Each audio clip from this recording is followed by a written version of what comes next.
ফিতরা কাকে দিবেন, ফিতরা এবং যাকাত, এই প্রসঙ্গে আমি কোরআন পাকের একটি আয়াত কারিমায় পড়েছি। এটা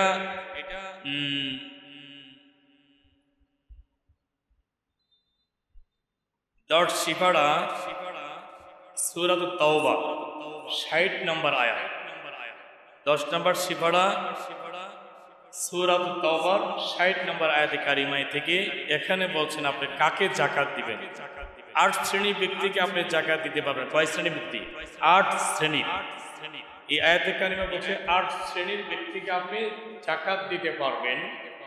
আর ৮ শ্রেণীর ব্যক্তিকে যেহেতু আপনি যাকাত দিতে পারবেন, ৮ শ্রেণীর ব্যক্তিকে আপনি ফিতরাও দিতে পারবেন। এই ৮ শ্রেণীর ব্যক্তি ছাড়া অন্য কাউকে ফিতরাও দেওয়া যাবে না, যাকাতও দেওয়া যাবে না। আসেন আমরা কোরআন পাক থেকে আমরা একটু জেনে নিই। ইন্নামাস সাদাকাতু লিল ফুকারা, এক নম্বর হলো ইন্নামাস সাদাকাতু লিল ফুকারা, যারা ফকির যারা, এক নাম্বার হলো ফকির। এই ফকিরদেরকে আপনি ফিতরা দিতে পারবেন, যাকাত দিতে পারবেন। ২ নাম্বার হলো আল মাসাকিন, মিসকিন। তাহলে ফকির আর মিসকিনের মধ্যে পার্থক্য আছে না নাই? ফকির এবং মিসকিন আলাদা শব্দ, আলাদা বাক্য, আলাদা ব্যাখ্যা। ফকির হইল ওই ব্যক্তিকে বোঝায়, ফকির যার কিছুই নাই, নিঃস্বহারা, ভূমিহীন হারা, তাকে ফকিরে বোঝায়।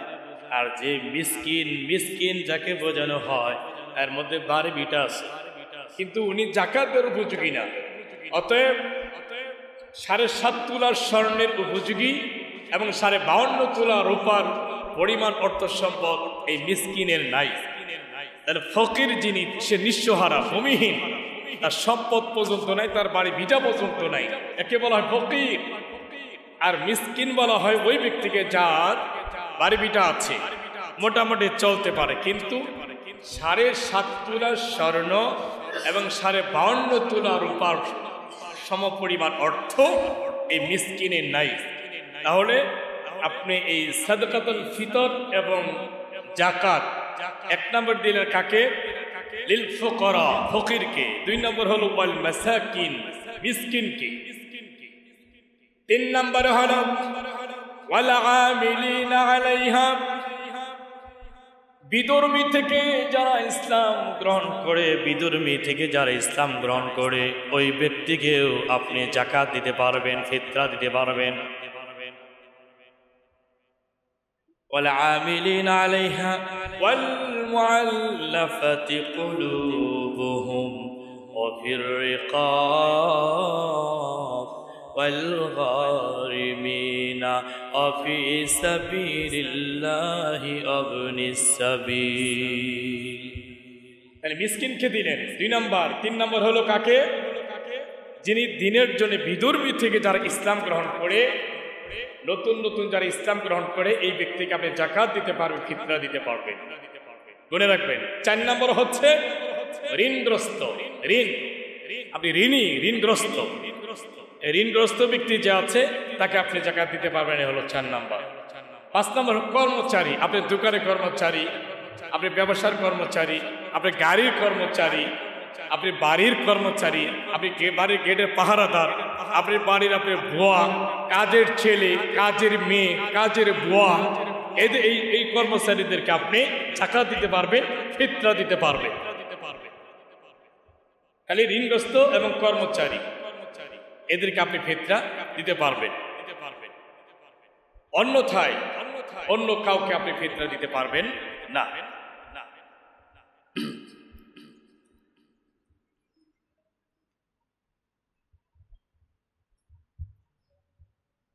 ফরিদতাম মিনাল্লাহ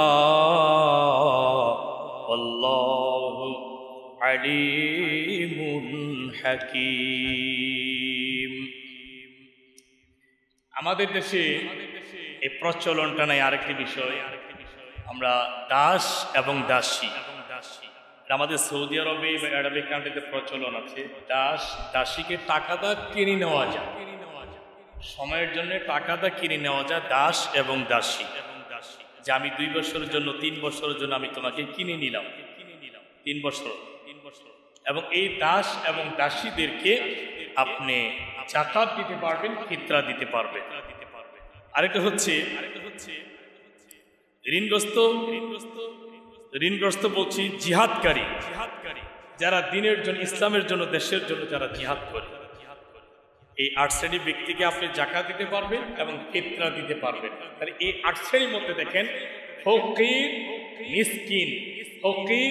মিসকিন এবং যারা বিধর্মী থেকে যারা ইসলাম গ্রহণ করে, ঋণগ্রস্ত, কর্মচারী, দাসমুক্ত, জিহাদকারী, এই হলো 8 শ্রেণীর ব্যক্তিকে আপনি যাকাত দিতে পারবেন। এর মধ্যে কি বাবা মার কথা আসছে দেখেন তো?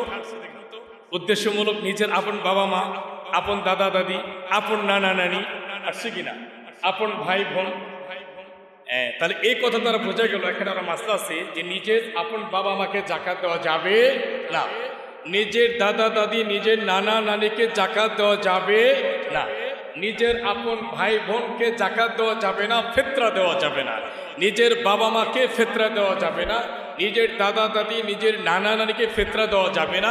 আমার বংশের মধ্যে চাচা, জেঠা, চাচাতো ভাই, জেঠাতো ভাই, মামাতো ভাই, ফুফাতো ভাই, ফুফাতো বোন, নাতি পুতি, এদেরকে আপনি দিতে পারবেন। কিন্তু নিজের বাবা মা, নিজের ভাই বোন, নিজের দাদা দাদি, নিজের নানা, এদেরকে ফিতরা দিতে পারবেন না, যাকাতও দিতে পারবেন না। এদিকে অন্যভাবে আপনি দান খেরাত করতে পারবেন, হাদিয়া দিতে পারবেন, দান করতে পারবেন। তাহলে এই যে আপনি 8 শ্রেণীর ব্যক্তিকে আপনি যে যাকাত দিবেন এবং ফিতরা দিবেন, এই 8 শ্রেণীর ব্যক্তির মধ্যে কিন্তু বাবা মার কথা কিন্তু উল্লেখ নাই, দাদা দাদি, নানানির কথা কিন্তু উল্লেখ নাই। আপনি প্রশ্ন করতে পারেন আমার দাদা মিসকিন আছে, এরকম থাকতে পারে এক্সাম্পল, আমার নানা মিসকিন বা ফকির, কিন্তু নানা ফকির হইলেও তুমি যেহেতু যাকাত দেওয়ার উপযুক্ত, ফিতরা দেওয়ার উপযুক্ত, ওই হিসাবে তুমি তোমার দাদা, তোমার নানা মিসকিন ফকির হলেও তাকে তুমি যাকাতের টাকা দিতে পারবে না, ফিতরার টাকা দিতে পারবে না। তাকে আলাদাভাবে তাকে দান করতে হবে, সাহায্য করতে হবে, সহযোগিতা করতে হবে, সহমর্মিতা করতে হবে। আজকে কোরআন আয়াত থেকে এই ফিতরার বিষয়ে এই কথা উল্লেখ আছে। এখন আর ফিতরা কেন দিবেন, ফিতরার প্রচলনটা কেন করা হলো? এই ফিতরার আয়াত এবং ফিতরার যে বিষয়টা নাজিল হলো, এটা পবিত্র মাহে রমজান মাসে 2টা ব্যাখ্যা। একটা হচ্ছে 19 রমজান, আর বলছে যে 26 রমজান। হাদিসের মধ্যে মুফাসসিরিন কেরাম 2টা ব্যাখ্যা করছেন, করা 19 রমজান এবং 26 রমজান। এই ফিতরার ব্যাপারে যে ঘোষণা আসলো, এখানে আল্লাহ পাক জিবরিল আমিন আলাইহিস সালাতু ওয়াস সালামকে, আমার রাসূলকে বলেন যে আপনি যে 1 মাস রোজা রেখেছেন, আপনি সাহাবে কেরাম 1 মাস রোজা রেখেছে, এই 1 মাস রোজার কাফারা, রোজার মধ্যে যে আপনি যে ভুল ত্রুটি হয়েছে, রোজার মধ্যে যে আপনি ভুল ত্রুটি হয়েছে, ওই ত্রুটিটাকে সংশোধন করার জন্য, রোজার মধ্যে আপনি যে গুণাগুলো হয়েছে, অনিচ্ছাকৃতভাবে যে গুণা হয়েছে, ওই অনিচ্ছাকৃতভাবে গুণার ওই ত্রুটির মুক্ত থেকে এই ফিতরার প্রচলনটা আল্লাহ তাআলা এই 19 রমজান বা 26 রমজান, এই 2টা ব্যাখ্যার হাদিসের মধ্যে, এই 2 রমজানের মধ্যে আল্লাহ পাকের একটা বিধান রাসূল পাকের নাযিল হয়েছে, 19 রমজান এবং 26 রমজান। কারণ আল্লাহ পাকের পক্ষ থেকে জিবরিল আমিন, হাদিসে কুদসি, হাদিসে জিব্রাইল নয়, হাদিসে কুদসি, সরাসরি আল্লাহ তাআলা বলেছেন, কুদরতি জবান দিয়ে আমার নবী পাকের কুদরতি কান দিয়ে শুনেছেন। এখানে হাদিসে জিব্রাইল নয়, এটা হাদিসে কুদসি, সরাসরি আল্লাহ বলছেন, আমার রাসূল পাক তার কুদরতি কান কর্ণতে তিনি শ্রবণ করেছেন। কি বলেছেন? যে আপনি ইয়া রাসূলুল্লাহ, আপনার উম্মত যারা রোজা রেখেছে, এই রোজার ভুল ত্রুটিগুলো এবং রোজা রাখা অবস্থায় অনেকের বেউসুল হয়েছে, ভুল হয়েছে, ত্রুটি হয়েছে, এই ভুল ত্রুটিগুলো সমাধান করার জন্য, মাওকুফ করার জন্য, মুক্ত করার জন্য এই গরিবদেরকে বা এই 8 শ্রেণীর ব্যক্তিকে তারা ফিতরা প্রদান করে। এখন ফিতরা যে দিবেন, এখন আমাদের যে বাংলাদেশে ফিতরা যে নির্ধারণ করেছে, সবচেয়ে নিম্ন যে ফিতরাটা ধার্য করেছে, এটা 115 টাকা মাথা পিছু। আসলেও একটু হাকিকতের দিকে লক্ষ্য করেন, মাসআলার মধ্যে ফতোয়া স্বামীর মধ্যে ব্যাখ্যা করেছেন যে আপনি মাথা পিছু যে 115 টাকা যে নিম্ন টাকা যে বলেন, এই 115 টাকাকে 10 টাকা, 20 টাকা, 30 টাকা, 50 টাকা এরকম ছিঁড়ে আপনি দিতে পারবেন, জায়েজ আছে, ফতোয়াতে জায়েজ আছে। কিন্তু আর উপকার কতটুকু হলো? যাকে আমি ফিতরাটা দিলাম এটা উপকার কতটুক হলো। আমি 10 টাকা দেওয়াতে তার এই 10 টাকাতে সে কি কিনতে পারবে, আমি 20 টাকা দিলাম 20 টাকা দেওয়াতে তার কি উপকার হলো, এটাকে আমাদের বুঝতে হবে। শরীর দেওয়া জায়েজ আছে। আর আমরা ফিতরাটার অর্থ এটাই না 115 টাকা নিম্ন, আর আমরা সদস্য 5 জন থাকলে এই 500 টাকা, আর 5 15 75 এই হিসাবে আপনি ভাগ করে টাকা দিয়ে দিলেন, আর বেশি আর দিলেন না, আর বেশি আর দিবেন না, এরকম এটা নয়। কিন্তু ফিতরা আপনি এমন ভাবে ফিতরা দেন যেমন 115 টাকা বা একজনকে দিয়ে দিলেন, ও কিছু কিনতে পারবে। কমপক্ষে 115 টাকা দিয়ে 1 সন্ধ্যা মাছ কিনতে পারবে, 1 সন্ধ্যা খাবার জন্য, একদিন সেহরি খাওয়ার জন্য সে মাছ কিনতে পারবে। এই পরিমাণে ফিতরা আপনি টাকা তাকে দিয়ে দেন, একবার হিসাব করে যে টাকাটা দেবেন। আসলে এরকম নয়, মানে 115 টাকা এটা বোঝানো হয়েছে যে এর নিচে যেন কেউ না দেয়, 115 টাকার নিচে যেন কেউ ফিতরা না দেয়, এটাকে বোঝানো হয়েছে। এর উপরেটা দিবেন, উপরে দিবেন, বেশি করে দেওয়ার চেষ্টা করবেন, কারণ এটা কিন্তু পবিত্র মাহে রমজান মাস। এটি জানেন রমজান মাসে যেমন 1 টাকা দান করেন, এটা রমজান মাসে 1 টাকাকে 700 টাকার নেকি আল্লাহ তাআলা আমলনামা লিখে দিবেন। এটা কিতাবুল ঈদান ওয়াত্তা বুখারীতে হাদিসটা আসছে। এটা দান করলেন 1 টাকা, সব বলে 700 টাকার সব পেয়ে গেলেন। তাহলে 1 টাকা দান করলেন না, 700 টাকা দান করলেন। রমজান মাসে 2 রাকাত নফল নামাজ পড়ছেন, কিন্তু নফল নামাজ সব কিন্তু নফলের নয়, সব হয়ে গেছে আপনি ফরজের। সুবহানাল্লাহ।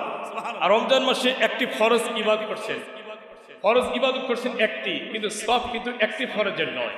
আল্লাহ রাসূল বলছেন যে 70টি ফরজের সমপরিমাণ সব একটি ফরজ আদায়কারীকে আল্লাহ তাআলা দান করবেন। সুবহানাল্লাহ। রমজান মাসে কিন্তু অধিক পরিমাণে সব অর্জনে কিন্তু এটা মাস, নেকি অর্জনের মাস, গুনাহ মাফের মাস, পুণ্য অর্জনের মাস পবিত্র মাহে রমজান, এই কোরআন নাযিলের মাস পবিত্র মাহে রমজান। এই সাদকাতুল ফিতরের মধ্যে দেখেন এখানে আরেকটি আমলের ভিতরে রাসূল পাক বলছেন, তোমরা যখন 8 শ্রেণীর ব্যক্তিকে যখন তোমরা ফিতরা দিবে, রমজান মাসে রোজা না রাখার পরে ফতোয়া দেখেন, আমি একের মেন কিতাব যেটা ওই মুফতি ক্লাসে যে পড়ানো হয়, ফতোয়ায় এই দেওবন্দ, যেটা ভারতের দেওবন্দ মাদ্রাসা থেকে বড় বড় আকিবের যারা লিখেছেন, এসএম নানুদুর রহমতুল্লাহ, আশরাফ থানভী চিশতি রহমতুল্লাহ আলাইহি, বহু বড় বড় আলেমরা এই ফতোয়ায় দেওবন্দ, ফতোয়ায় শামী, সব ফতোয়াবিদ মুফতিয়ানি কিতাবের মধ্যে ফতোয়ার শামী বাধ্যতামূলক থাকতেই হবে। আরো কিতাব আছে ফতোয়ায়ে রশিদিয়া, আব্দুর রশিদ গাঙ্গুহি রহমতুল্লাহ আলাইহি, তার ফতোয়ায়ে রশিদিয়া, প্রত্যেকটা ফতোয়াবিদ কিতাবের মধ্যে ব্যাখ্যা করছেন রোজা রাখছেন, ফিতরা দিলেন না, এখন আপনি রোজা কোথায় যাবেন? রোজা রেখেছেন, 30 রোজা রেখেছেন, ফিতরা আপনি আদায় করেন না, এটা কিন্তু যিনি ফিতরা দেওয়ার উপযোগী নয় তার জন্য বলা হয় নাই, যিনি ফিতরা দেওয়ার উপযুক্ত তার জন্য বলা হয়েছে। আপনি রোজা রেখেছেন কিন্তু সাদকাতুল ফিতর ফিতরা আপনি আদায় করলেন না, আপনি রোজার হালতটা কি হবে? এই বিষয়ে সুনান ইবনে মাজার মধ্যে একটা হাদিস আছে, আল্লাহ নবী পাক সাল্লাল্লাহু আলাইহি ওয়াসাল্লাম বলেন, উম্মতদেরকে বলছেন তার সাহাবায়ে কেরামের উদ্দেশ্যে, যে তোমাদের মধ্যে কারো কারো রোজা আকাশে ঝুলন্ত অবস্থায় থাকবে, আকাশে ঝুলন্ত অবস্থায় থাকবে, পাখির মতো রোজাগুলো উঠতে থাকবে, না রোজাগুলো জমিনে নামতে পারবে, না রোজাগুলো আল্লাহ আরশে আজিমে পৌঁছতে পারবে। সাহাবায়ে কেরাম এই কথা রাসূল পাকের শোনার পরে সাহাবায়ে কেরাম চমকে গেলেন, ইয়া রাসূলুল্লাহ, হাবিবাল্লাহ, কথাগুলো কিন্তু খুব গভীর, আশ্চর্য লাগতেছে, এমন কি রোজা যে আকাশের মধ্যে পাখির মতো ঝুলতে থাকবে, উঠতে থাকবে, না রোজাগুলো নামতে পারবে আল্লাহর জমিনে, ওই রোজাগুলো না যেতে পারে আরশে আজিমে, কোথাও যেতে পারবে না, আকাশে ঝুলন্ত অবস্থা থাকবে। এর কারণ সাদ্দাকা ইয়া রাসূলুল্লাহ, উনহু হাল, উনহু ইয়াসিয়ামুন ইয়া রাসূলুল্লাহ। হাদিসের মধ্যে সাহাবায়ে কেরাম জিজ্ঞেস করেন, ইয়া রাসূলুল্লাহ, ওই বিষয়টা হাল কি, মানে হালতটা কি, কোন সিয়াম, কোন রোজা যেটা আকাশে ঝুলবে, উঠতে থাকবে পাখির মতো, জমিনে নামতে পারবে না, আর সে আজিম উঠতে পারবে না? আমার নবী সাল্লাল্লাহু আলাইহি ওয়াসাল্লাম বলেন, সাহাবায়ে কেরাম এই দুনিয়ার মধ্যে ওই ব্যক্তি রোজাগুলো আকাশের মধ্যে ঝুলন্ত অবস্থা থাকবে, পাখির মতো উঠতে থাকবে, না নামতে পারবে জমিনে, না উঠতে পারবে আরশে আজিমে। ওই ব্যক্তি যারা দুনিয়াতে রোজা রাখার পরে 30টি রোজা রাখলেন, রোজা রাখার পরে সাদকাতুল ফিতর দেওয়ার তিনি উপযোগী। এই সাদকাতুল ফিতর এই ফিতরা আদায় করা উপযুক্ত থাকা সত্ত্বেও এই ব্যক্তি আল্লাহর রাস্তা তিনি ফিতরা আদায় করলেন না, সাদকাতুল ফিতর আদায় করলেন না। এই সাদকাতুল ফিতর আদায় না করার কারণে এই ব্যক্তির রোজাগুলো আকাশের মধ্যে ঝুলন্ত অবস্থায় থাকবে। কি বুঝলেন? তাহলে এই কথা দ্বারা বোঝা গেল পরিষ্কার, সুনান ইবনে মাজাহ শরীফের হাদিস, এই কথা দ্বারা বোঝা গেল যে আপনি রোজা রাখছেন, যদি সাদকাতুল ফিতর আদায় না করে, ফিতরা আদায় না করেন, আপনি রোজাগুলো আকাশের ঝুলন্ত অবস্থায় থাকবে, এটা আল্লাহর দরবার কবুল হবে না। তাহলে 30টি রোজা রাখার পরে যদি আপনি আমাদের রোজা যদি কবুল নাই হয় এই ফিতরার জন্যে, তাহলে আমার এই 1 মাস রোজা রেখে আমাদের কি লাভ হবে? তার দ্বিতীয় নম্বর হাদিস, এই হাদিসটার পরের যে হাদিস, সুনান ইবনে মাজাহ কিতাবুস সিয়ামের অধ্যায়ের মধ্যে 2 নম্বর হাদিস ব্যাখ্যা করেছেন আমার নবী পাক, ওই ব্যক্তি হতভাগা, 3 বার বলেছেন ওই ব্যক্তি হতভাগা যে রমজান মাস পাওয়ার পরে তার গুনাহগুলো ক্ষমা করতে পারল না। রমজান মাস পাওয়ার পরে তার গুনাহগুলো ক্ষমা করতে পারল না, তার মতো হতভাগা আর কেউ নাই। তার কারণ হলো রমজান মাস বিশেষ সময়ের মধ্যে, সারাদিনের মধ্যে আল্লাহ তাআলা চ্যালেঞ্জ করে দিলেন, ইফতারের সময় রোজাদারের জন্য 100% সেখানে দোয়া কবুলের সময়, এবং সারির সময় ইন্নাল্লাহা ওয়া মালাইকাতুহু ইসাল্লুনা আলাল মুতাসাহহিরিন, যারা সারি খায় ওই সারির সময় রোজাদারের জন্য 100% দোয়া কবুলের সময়। আবার আরেকটি হাদিসের মধ্যে আসছে বুখারীতে কিতাবুস সিয়ামের অধ্যায়, সেখানে হাদিসে ব্যাখ্যা করেছেন 5 ওয়াক্ত নামাজ ফরজ নামাজের পরে বান্দা আল্লাহর কাছে যা চাবে আল্লাহ তাই তাকে পূরণ করে দিবেন। সুবহানাল্লাহ। 5 ওয়াক্ত নামাজের পরেও একটি দোয়া কবুলের সময়, তাহলে 5 ওয়াক্ত ফরজ নামাজের পরে 5টি সময় পেলেন দোয়া কবুলের সময়। আবার ইফতারের সময় একটি গেল 6, আবার সাহরির সময় গেল একটি 7। এই সারাদিনের মধ্যে আপনি 7টি সময়ের মধ্যে আল্লাহ ওয়াদা করেছেন, অবশ্যই আমি আল্লাহ আমার বান্দার আমি দোয়া কবুল করে নেই। সুবহানাল্লাহ। এই জন্যই সুনান ইবনে মাজাহ শরীফ কিতাব সিয়ামের 2 নম্বর হাদিসের মধ্যে নবী পাক বলেন, ওই ব্যক্তি হতভাগা রমজান মাস পাওয়ার পরে যার গুনাহগুলো ক্ষমা করতে পারল না, তার মতো হতভাগা আর কেউ নাই। হতভাগা বলার কারণ কি? এটা ফায়দা ব্যাখ্যা করছেন, এটা ঠিকাতে ব্যাখ্যা করছেন মুহাদ্দিসিন কিরাম, মুফাসসিরিন কিরাম ব্যাখ্যা করছেন। হতভাগা বলেছে এজন্য যে প্রত্যেক দিন দৈনিক 7টি টাইম, 5 ওয়াক্ত না ফরজ নামাজে পরে 5, এবং ইফতারের টাইমে এবং সাহরির টাইমে, এই 7টি টাইমের ভিতরে আল্লাহ ওয়াদা করেছেন অবশ্যই তোমাদের দোয়া আমি অবশ্যই কবুল করে নিব। সুবহানাল্লাহ। তোমরা যা চাবে তাই আমি আল্লাহ তোমাকে দেওয়ার জন্য আমি প্রস্তুত। 7টি সময় দোয়া কবুলের জন্য আল্লাহ তাআলা ওয়াদা করলেন। এই 7টি সময় আল্লাহ ওয়াদা করার পরেও তুমি গুনাহ ক্ষমা করতে পারলে না, তাহলে তুমি হতভাগা হবে না, কেউ হবে? এই জন্যই রমজান মাসকে 3টি ভাগে আলাদা করে বিভক্ত করে দিয়েছেন। ওয়া হুয়া শাহরুন আউয়ালুহু রাহমা, প্রথম 10 দিন হচ্ছে রহমতের, ওয়া আওসাতুহু মাগফিরা, দ্বিতীয় 10 দিন মাগফিরাতের, ওয়া আখিরুহু ইতকুম মিনান নার, শেষের 10 হচ্ছে জাহান্নাম থেকে মুক্তি। না যা এখন আমরা শেষের 10 দিনে চলে এসেছি। আমার নবী পাক সাল্লাল্লাহু আলাইহি ওয়াসাল্লাম বলেন, সাহাবায়ে কেরাম, রমজানের এমন একটি দিন আসবে, বিশেষ দিন, যে দিনটি 1000 মাস অপেক্ষা উত্তম। ওই দিনটি তোমরা তালাশ করবে।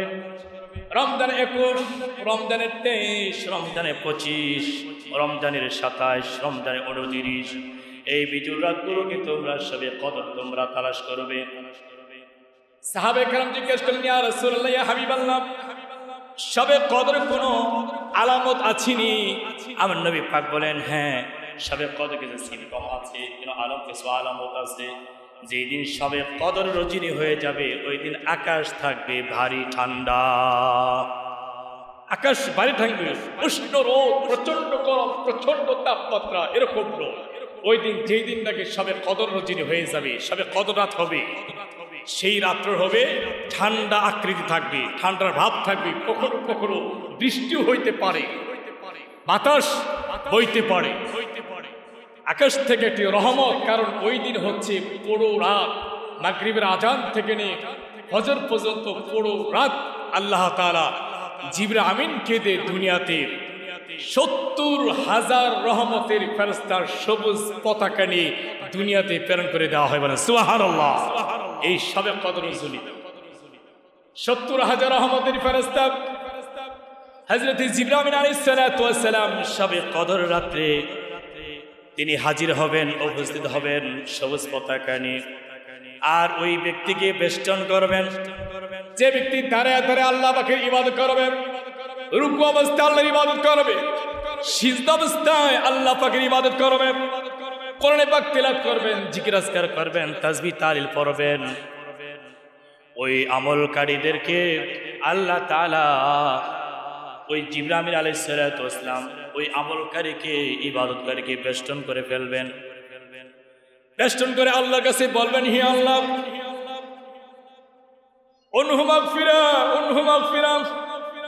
আল্লাহ, এই ইবাদতকারীকে তুমি ক্ষমা করছনি, এই ব্যক্তিকে তুমি ক্ষমা করছনি, এই ব্যক্তিকে তুমি ক্ষমা করছনি। ফেরেশতা চিৎকার করতে বলতে থাকবে, হে আল্লাহ, এই আবেদকে তুমি ক্ষমা করছনি, ক্ষমা করছনি। কারণ আমরা 70,000 রহমতের ফেরেশতা, আমরা সাক্ষী। এরই এখন আল্লাহ তোমার জন্য নামাজ অবস্থায় আছেন, রুকু অবস্থায় আছেন, সিজদা অবস্থায় আছেন, কোরআনে পাক তেলাওয়াত করতেছেন, জিকির আজকার করতেছেন, তাসবিহ তাহলিল পড়তেছেন। হে আল্লাহ, তাকে তুমি ক্ষমা করে দাও। আল্লাহ তাআলা জবাব দিবেন, হে ফেরেশতা, তাদের মনে খবর আমি কোন ফেরেশতাদেরকে জানে আমি তৌফিক দেই নাই। বান্দার খান্দার মনে খবর জানার একমাত্র ক্ষমতা আমি আল্লাহ পাকে ভালো রাখি। এই সংবাদ আমি পৃথিবীর কোনো কাউকে দেই নাই, কোনো মানুষকে দেই নাই, আমি কোনো ফেরেশতাদেরকে দেই নাই। ওই বান্দা আমি আল্লাহর জন্য যখন নামাজ পড়তে দাঁড়াইছে, দাঁড়ায় যখন বলেছে আল্লাহু আকবার, যখন নাকি তাকবীরে তাহরিমা বলেছে, আল্লাহু আকবার বলেছে, ওই আল্লাহু আকবার আমার শান, আমার মান, কৃতজ্ঞতা যখন প্রকাশ করেছে, ওই মুহূর্তের মধ্যেই আমি আল্লাহ ওই বান্দার জীবনের সব গুনাহগুলো মাফ করে দিয়েছি। সুবহানাল্লাহ।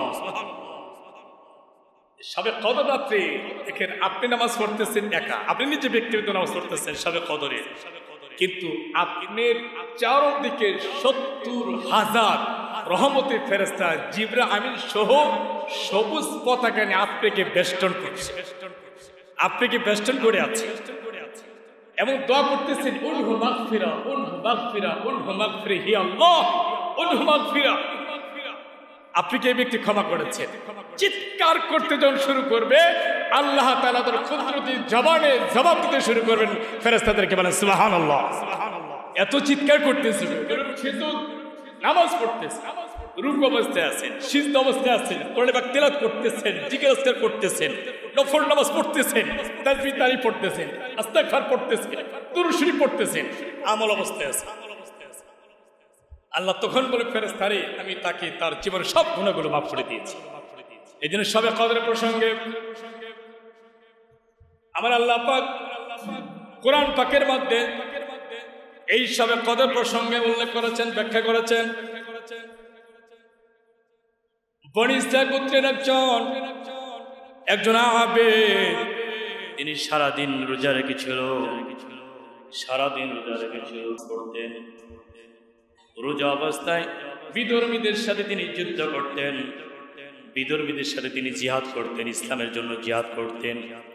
এরকম ভাবে 1000 মাস ওই বনী ইসরাঈল গোত্রের ওই ব্যক্তি 1000 মাস এরকম ভাবে আমল করেছেন।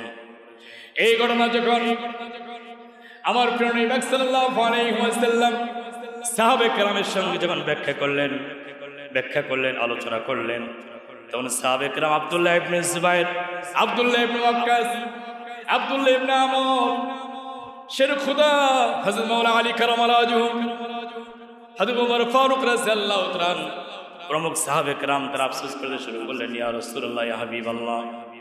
আব্দুল্লাহ ইবনে জুবাইর বললেন, ইয়া রাসূলুল্লাহ, ইয়া হাবিবাল্লাহ, আমরাও যদি ওই বনী ইসরাঈল গোত্রের ওই দিনদার সৈনিকের মতো যদি আমরাও ওই পরিমাণে হায়াত পাইতাম, আমরাও তো তার দিনের ইবাদত করতাম, আমল করতাম। আব্দুল্লাহ ইবনে আমর তিনিও বললেন, ইয়া রাসূলুল্লাহ, আমরা যদি তার সমপরিমাণে হায়াত পাইতাম আমরাও তো আমল করতাম। এরকম একজন আরেকজনের সাথে আন্নাগুন্না আলোচনা করতে শুরু করলেন, আফসোস করতে শুরু করলেন। ওই মুহূর্তের মধ্যেই এই সূরাতুল কদর নাজিল করে দিলেন। বলেন সুবহানাল্লাহ। সাহাবায়ে কেরাম আফসোস করতেছেন, কিন্তু জবাব কিন্তু আমার রাসূল পাক কিন্তু দেয় নাই। জবাব আমার রাসূল পাক দেয় নাই, কিন্তু আমার রাসূল পাক আমার সাহাবায়ে কেরাম কিন্তু সান্ত্বনা দিবেন, জবাব একটা দিবেন। কিন্তু নয়, আমার রাসূল জবাব দেওয়ার আগে ওই মুহূর্তের মধ্যে আল্লাহ তাআলা মুহূর্তের মধ্যে জিবরিল আমিনকে দিয়ে সূরাতুল কদর নাযিল করে দিলেন। বলেন সুবহানাল্লাহ। ইন্না আনজালনাহু ফি লাইলাতিল কদর। আমার আল্লাহ পাক বলেন, বন্ধুরে আমার রাসূলকে বলেন, ইয়া রাসূলুল্লাহ, ইয়া হাবিবাল্লাহ, আমি এই পবিত্র কোরআনে মাজিদ এই সবে কদরতে আমি নাজিল করে দিয়েছি। সুবহানাল্লাহ। ইন্না আনজালনাহু ফি লাইলাতিল কদর।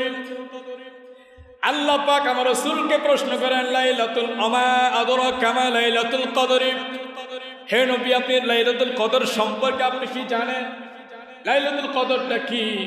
লাইলাতুল কদর হচ্ছে লাইলাতুল কদরি খায়রুম মিন আলফি শাহর।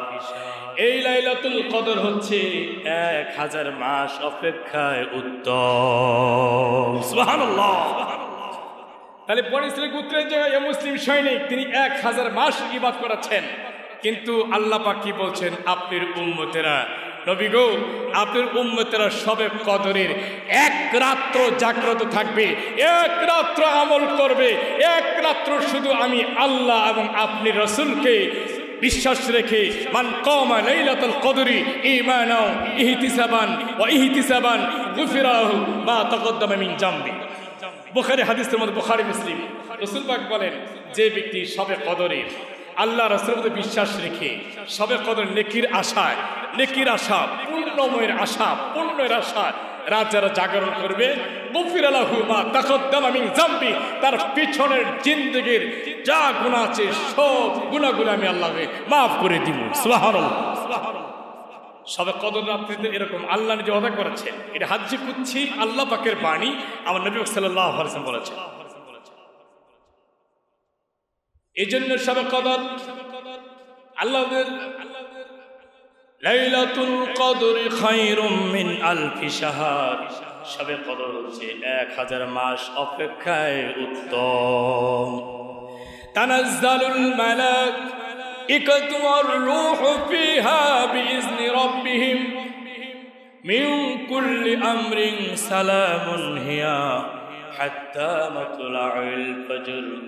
সবে কদর রজনীতে হযরতে জিবরিল আমিন আলাইহিস সালাতু ওয়াস সালাম অসংখ্য অসংখ্য রহমতের ফেরেশতা নিয়ে আল্লাহর তরফ থেকে কিছু বার্তা নিয়ে দুনিয়াতে প্রেরণ করেন, সালাম, শান্তিময় নিয়ে, শান্তিময় নিয়ে এই সবে কদরে জিবরিল আমিন আলাইহিস সালাতু ওয়াস সালাম প্রেরণ হন। সালামুন হিয়া হাত্তা মাতলাউল ফজর, এবং ফজর পর্যন্ত ওই ফেরেশতার দল ফজর পর্যন্ত তার অবস্থান করেন। হাদিসের মধ্যে আছে, ওই ফেরেশতারা ততক্ষণ পর্যন্ত আপনি আমার কাছ থেকে বিদায় নেন না, চলে যান না, যতক্ষণ পর্যন্ত উনি ফেরেশতা আল্লাহর কাছে বলবে, আপনি আমাকে ক্ষমা করছেন কিনা?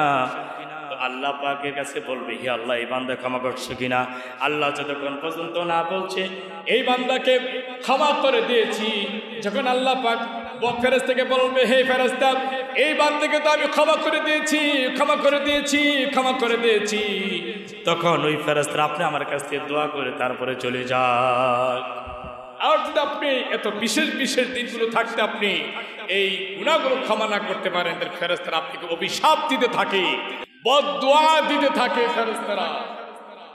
কারণ প্রত্যেক দিন কিন্তু 60টি সময় ফিক্সড, নির্দিষ্ট টাইম, 100% গ্যারান্টেড আল্লাহ ওয়াদা করেছেন। এই 60টি টাইমের ভিতরে বান্দা যা চাবে আমি তাই দিব। সুবহানাল্লাহ বলে, চাইতে দেরি কিন্তু পাইতে দেরি না। এই জন্য কিন্তু আমরা ঠিক মতো আমরা চাইতে পারি না আল্লাহর কাছে, আমরা ঠিক মতো কিন্তু আমরা চাইতে পারি না।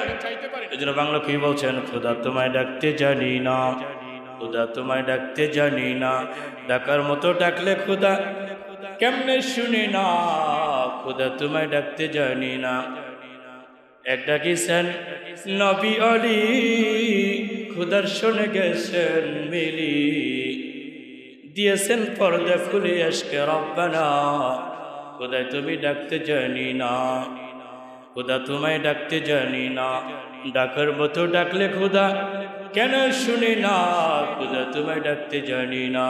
এক ডাকিছেন মুসা নবী, তোর পাহাড় গেছেন চলি, খুদার নূরে পাহাড় জ্বলে মুসা জ্বলে নাই, খুদার নূরে পাহাড় জ্বলে মুসা জ্বলে নাই, খুদা তোমায় ডাকতে জানি না। ডাকার মতো ডাকতে হবে, চোখের পানি ফালাইতে ডাকতে হবে আল্লাহর কাছে। আল্লাহর কাছে সিলিন্ডার হতে হবে, তোমার গুনার দিকে লক্ষ্য করে সিলিন্ডার হতে হবে, তওবাতুন নাসুহা করতে হবে। আর এই তওবা করার জন্য অশেষ একটি রহমতের সময় এবং বিশেষ একটি সময় এই পবিত্র মাহে রমজান মাস। তাহলে 7টি সময় কোনটা বলছিলাম? 5 ওয়াক্ত নামাজে, ফরজ নামাজে পড়ে এই 5টি সময়, আর ইফতারের সময় এবং সাহারির সময়, এই 7টি সময়ের ভিতরে আল্লাহ ওয়াদা করেছেন অবশ্যই অবশ্যই আমি বান্দার সব দোয়া আর আরাধ যা করবে সব দোয়া আমি আল্লাহ কবুল করে নিব, সুবহানাল্লাহ। এই জন্য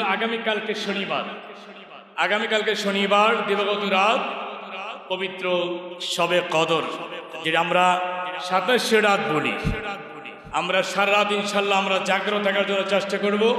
এলাকার স্থানীয় মুরব্বীরা যারা আছেন, যুবক বন্ধুরা আছেন, গণ্যমান্য ব্যক্তিবর্গ যারা আছেন এবং এলাকার যারা বিভিন্ন অঞ্চল থেকে যারা আছেন তো আছেন, ইনশাল্লাহ আমরা এখন থেকে নিয়াত করি আগামীকালকে যে রাত, আগামীকাল শনিবার দিবাগত রাত, ইনশাল্লাহ আমরা সারা রাত ইনশাল্লাহ জাগ্রত থাকার জন্য চেষ্টা করবো, ইনশাল্লাহ বলেন ঠিক কিনা?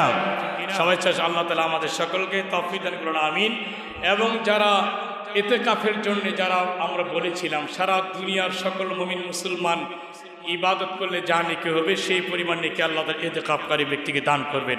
আমার সমাজে প্রবীণ মুরব্বী আলহাজ আব্দুল আজিজ মুরব্বী সাহেব তিনি ইতিকাফে বসেছেন, আর অন্যান্য ছোট ছোট কিছু ছেলেরা আছেন, যুবকরা আছেন, ইতিকাফে বসেছেন। সকলকেই যেন আল্লাহ তাআলা কবুল করেন, বলেন আমিন।